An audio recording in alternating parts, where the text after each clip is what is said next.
chapter. James and the Giant Peach continued, chapter 37.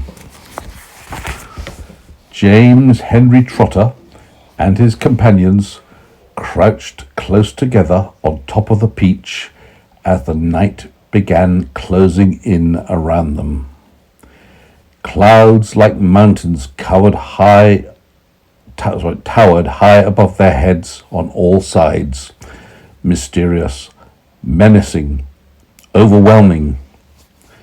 Gradually it grew darker and darker, and then a pale 3/4 moon came up over the tops of the clouds and cast an eerie light over the whole scene.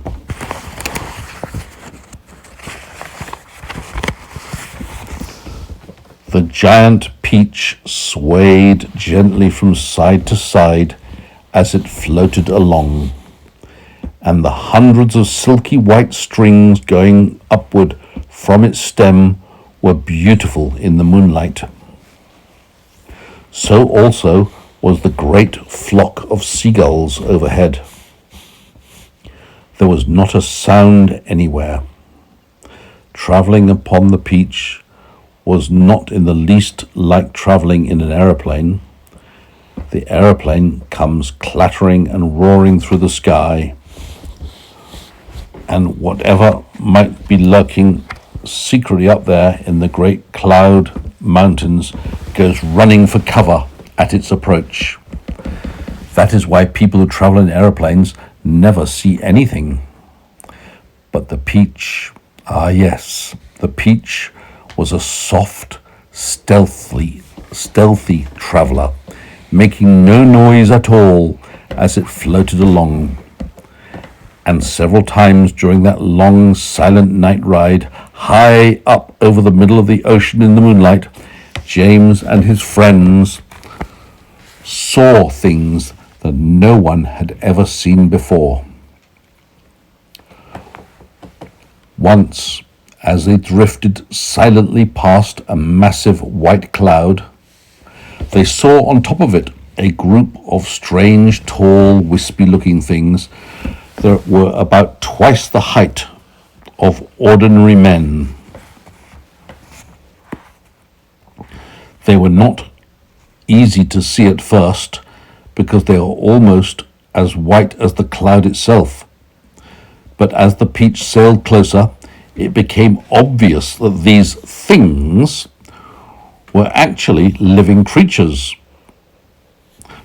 Tall, wispy, wraith-like, shadowy white creatures who looked as though they were made out of a mixture of cotton wool and candy floss and thin white hairs. "Ooh," said the ladybird. "I don't like this at all." "Shh," James said. "Shh," James whispered. "Don't let them hear you. They must be cloud men." "Cloud men," they murmured, huddling closer together for comfort. "Oh dear, oh dear, oh dear."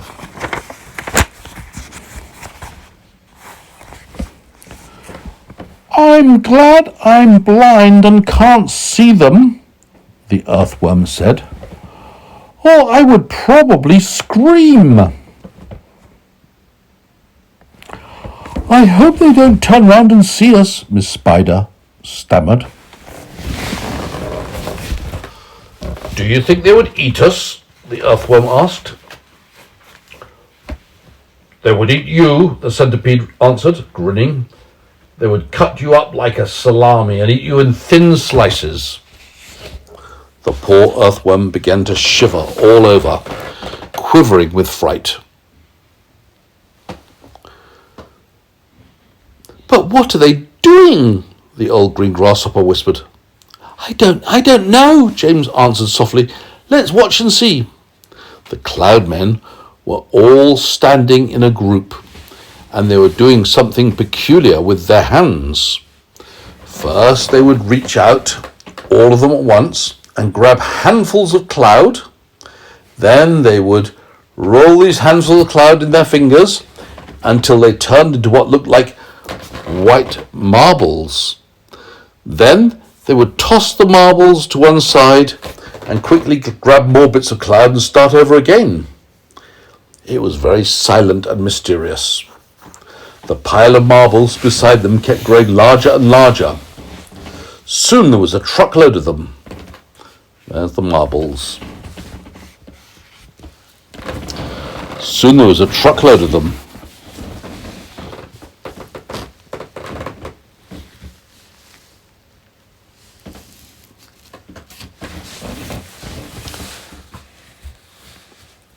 They must be absolutely mad, the centipede said.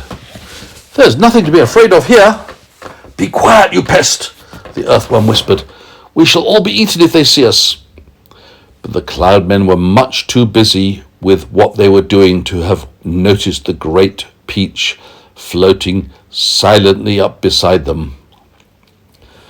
Then the watchers on the peach saw one of the cloud men raising his long wispy arms above his head, and they heard him shout, "All right, boys, that's enough. Get the shovels."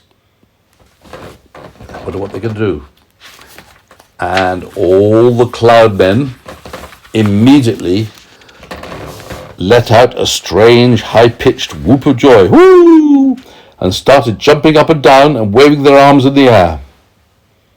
Then they picked up enormous shovels and rushed over to the pile of marbles and began shoveling them as fast as they could over the side of the cloud into space. Down they go, down they clo, they chanted as they worked. Down they go, hail and snow, freezes and sneezes and noses will blow. It's hailstones, whispered James excitedly.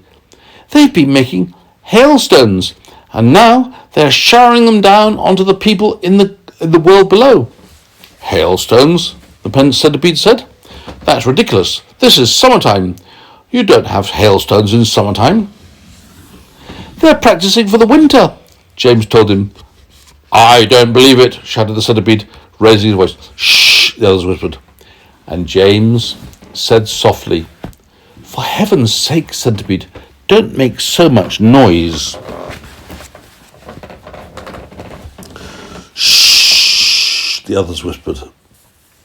The centipede roared with laughter. Those imbeciles couldn't hear anything, he cried. They're deaf as doorknobs. You watch.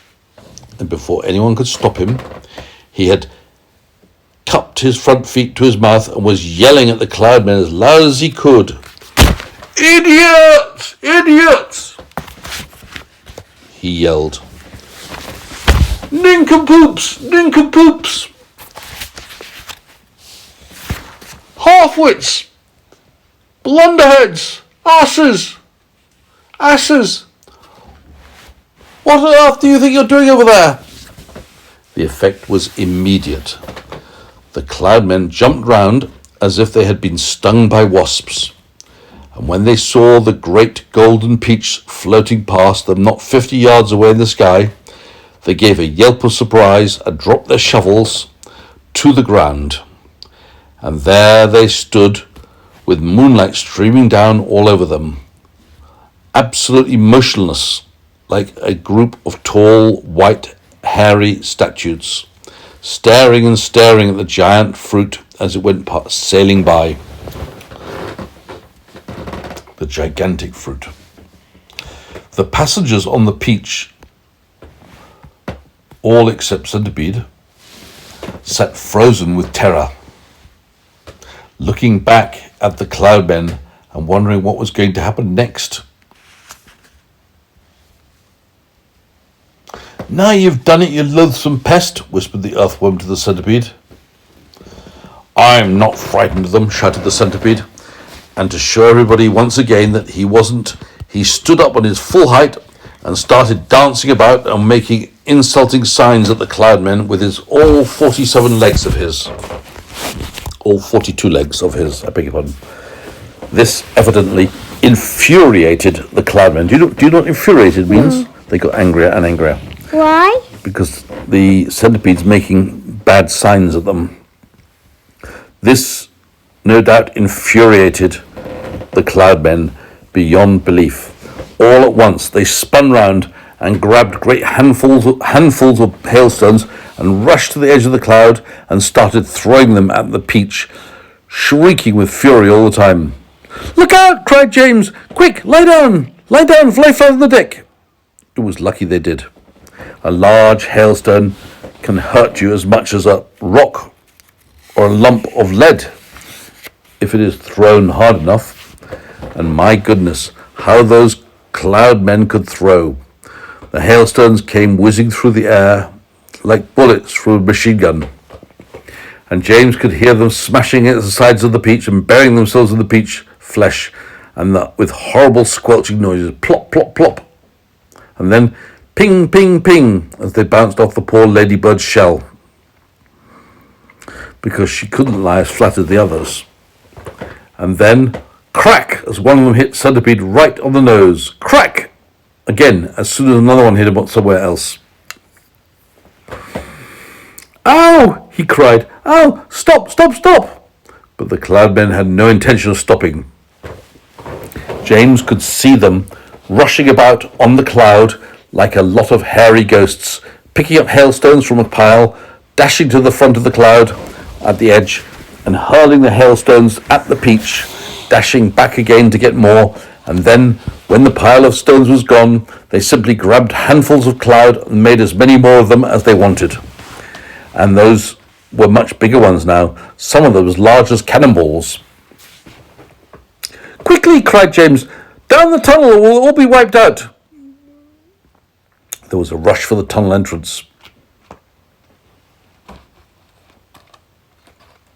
And half a minute later, everybody was safely downstairs, inside the stone of the Peach, trembling with fright and listening to the noise of the hailstones as they came thundering across and crashing across the side of the Peach. "I'm a wreck," gasped the Centipede. "I am wounded all over." "It serves you right," said the Earthworm. "Would you somebody come and look, see if my shell is cracked?" the Ladybird asked. "Give us some light," shouted the old green grasshopper. "I can't," wailed the Earthworm. "They've broken my bulb." "Then put in another one," the grasshopper said. "I'll put in another one."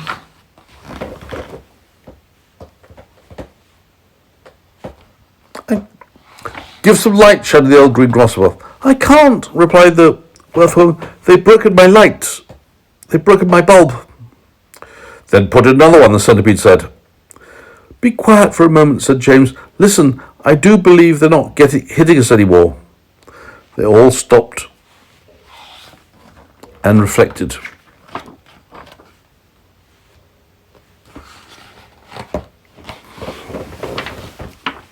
They all stopped talking and listened. Yes, the noise had ceased. The hailstones were no longer smashing against the Peach. "We've left them behind. The seagulls must have pulled us away from them, pulled us away out of danger. Hooray, here we go, up and free. Look." Curiously, with James going first, they all climbed back up the tunnel. James poked his head out and looked around. "It's all clear," he called. "I can't see them anywhere." And that's the end of the chapter. Next chapter will be 28. That's 28. Tomorrow.